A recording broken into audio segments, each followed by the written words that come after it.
ওগুলো আমরা দেখছি, বাট সেগুলো থেকে আমার কাছে এটা বেশি অ্যাট্রাকটিভ লাগছে।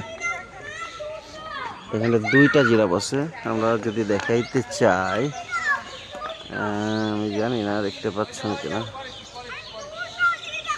এই যে একটা জিরাফ,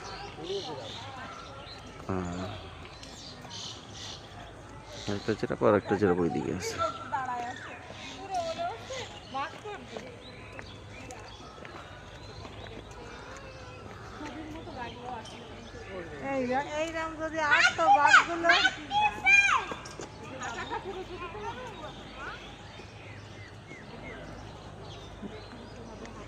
অনেক বয়স হয়ে গেছে, অনেক দর্শনার্থী আছে। যে দাদার একটা আইডি আছে, আপনারা সবাই পাশে থাকবেন।